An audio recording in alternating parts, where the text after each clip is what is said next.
کہ فرقواریت پھیلتی کیوں ہے. اختلاف تو صدیوں سے ہے, شیعہ سنی صدیوں سے چلے آ رہے ہیں, اور اس طرح کی کئی تاریخ میں چند ایک لڑائیاں ہوئی ہوں, لیکن جو مستقل بیسس پر جو ہمارے ماضی میں ابھی جھگڑے ہوئے ہیں, میں ان کو بتا رہا تھا ابھی علامہ صاحب کو ہم سحری کر رہے تھے اچھا کہ میں بچپن میں ہمارے قریب میں امام بارگاہ تھا, ہم نے وہاں نمازیں پڑھی ہیں. اللہ اکبر. تو یعنی نماز کا مطلب اپنی پڑھی ہے نماز, لیکن جگہ نہیں مل رہی, مسجد دور ہے تو ہم چلے جاتے تھے وہاں, اور شیعہ لوگوں کو بھی ہم دیکھتے تھے کہ ہماری مسجد میں آ کے نماز پڑھتے تھے. لیکن ایک دور ایسا آیا کہ اگر میں امام بارگاہ میں, یعنی جیسے مسجد دور ہے یا مجھے پتہ ہے کہ نماز قضا ہو جائے گی تو چلو یہاں پڑھ لوں, تو ایک دور ایسا آیا کہ اگر میں ایسے جاؤں گا تو شاید کسی دہشت گردی کے کیس میں گرفتار کر لیا جائے. لیکن دیکھیں یہ صرف اتنا کافی نہیں ہے کہ ہمارے جذبات ہوں, کہ ابھی دونوں حضرات نے بات کی ہے, نظریاتی اختلافات تو ہیں اور وہ رہتے ہیں, وہ ختم نہیں ہوں گے. یہ ضروری نہیں ہے کہ میں آپ کے مسلک سے متفق ہوں, میں اپنے مسلک کا دفاع کروں گا, اور دلائل کی دنیا میں آپ کے مسلک کو غلط بھی قرار دے دوں گا, جیسا کہ ہمیشہ ہوتا رہتا ہے کہ بھئی آپ کی رائے یہ ہے لیکن دلائل کی دنیا میں میری رائے ہے. گڑبڑ وہاں ہوتی ہے جہاں پھڈے بازی کی نوبت آئے, تان و تشنی کی نوبت آئے, مار دھاڑ کی نوبت آئے, فتوے بازی کی نوبت آئے. لیکن یہ نوبت آتی کیوں ہے کہ جب بھی کوئی ایسا کام کیا جاتا ہے جس سے دوسرے کے جذبات مجروح ہو رہے ہوں, تو پھر انسان طیش میں آتا ہے. ابھی علامہ صاحب بتا رہے تھے کہ جو لوگ ہمارے بارے میں یہ کہتے ہیں کہ ہم 40 پاروں کو مانتے ہیں, تو مجھے لوگوں پہ ہنسی آتی ہے, ٹھیک ہے نا.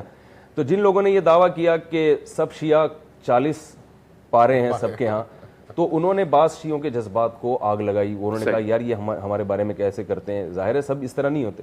تو اسی طرح جیسے یہ ابھی صحابہ کرام کا نام احترام سے لے رہے تھے, زید بن حارثہ رضی اللہ تعالیٰ عنہ کا نام بھی آیا, تو اسی طرح بعض شیعہ حضرات کی طرف سے بھی میں سمجھتا ہوں کوتاہی ہوئی ہے کہ سوشل میڈیا پہ ایسی تقریریں آئی ہیں, حضرت ابو بکر کو کھلے عام برا بلا کہا جا رہا ہے, حضرت عمر کو کھلے عام برا بلا کہا جا رہا ہے. تو ظاہر ہے اس سے اب اہل سنت کے تو ایمان کا حصہ, اہل بیت یقیناً ہمارے ایمان کا جز ہیں, لیکن ہم خلفائے راشدین کو بھی مانتے ہیں. تو اگر کوئی ایسی جذباتی تقریر آئے گی تو ان کو بھی کنٹرول کرنے کی ضرورت ہے. بھائی اس سے تو سنیوں میں آگ لگے گی. اب ٹیلی ویژن کے چینلز میں یہ چیزیں نہیں ہوتی, ایک کنٹرول ہوتا ہے, اس میں زیادہ تر لوگ بھی اس طرح کے بلائے جاتے ہیں جو ذرا معتدل ہوں. آپ جیسے یہ تو میں معتدل ہوں نہیں, تو آپ تمام آپ بہتر جانتے ہیں. لیکن سوشل میڈیا ایک ایسی چیز ہے, فیس بک, واٹس ایپ اور جو یوٹیوب وغیرہ, اس میں تو جو بیٹھ کے جو چاہے تقریر کرے. تو میں نے خود بھی ایسی تقریریں سنی ہیں بعض شیعہ حضرات کی جو حضرت ابوبکر کو برا بلا کہہ رہے ہیں, حضرت عمر کو. تو ظاہر ہے پھر اگر ہم چاہیں گے کہ ایک دسترخوان پہ کھانا کھائیں, یہ بڑا مشکل ہو جائے گا جو اس قسم کی تقریریں سنیں گے. تو ایسے لوگوں کو ہر مسلک میں ایسے علماء کو آگے لانا چاہیے جو یہ سمجھتے ہیں کہ بھائی کس حد تک یعنی ہماری تقریر برداشت کی جا سکتی ہے, اور کون سی چیزیں ایسی ہیں جو بہت حساس ہیں, ان میں تو ایک قتل و غارت تک نوبت آ سکتی ہے. آپ دیکھیں نا اوس اور خزرج کی نبی صلی اللہ علیہ وسلم کے دور میں لڑائی ہوئی, وہ عصبیت اور لسانیت کی بات چل پڑی تھی. تو عرب میں یہ جو عصبیت بہت تھی, قبائل پر فخر, تو جیسے یہ بات ہوئی ہے تو دونوں طرف سے تلواریں نکل گئیں. تو آپ صلی اللہ علیہ وسلم نے اس جنگ کو ٹھنڈا کیا. تو بعض موضوعات اتنے خطرناک ہوتے ہیں کہ ان پہ کسی بھی طرف سے اگر بات چیت ہوگی تو وہ ایمان کا ایک, پھر وہ غیرت کا اپنا جو ہے نا وہ اس کو مسئلہ بنا لیا جاتا ہے, اور پھر اس پہ بڑا مشکل ہوتا ہے اتحاد.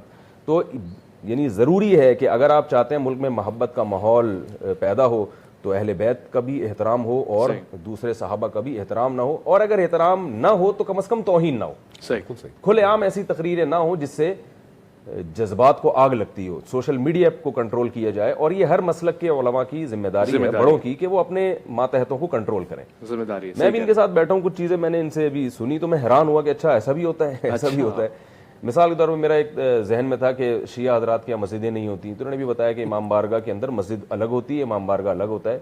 تو ٹھیک ہے, ہمارے مذہب میں امام بارگاہ نہیں ہے, لیکن اتنی تو ایک بیٹھ کے ایک بات سامنے آئی کہ امام بارگاہ مسجد سے الگ ہے. اور انہوں نے بتایا کہ چونکہ جو عورتیں مینسز میں ہوں وہ مسجد نہیں جا سکتی, تو ان کے لیے پھر امام بارگاہ بنائی گئی. مسجد اس سے بالکل ایک اس کے الگ ہوتی ہے. تو ایک کانسیپٹ کلیئر ہوا کہ اچھا ایسا ہوتا ہے, ہم تو سمجھتے تھے ایسا نہیں ہے. انہوں نے بتایا کہ 40 پارے نہیں ہوتے بھائی, ساری دنیا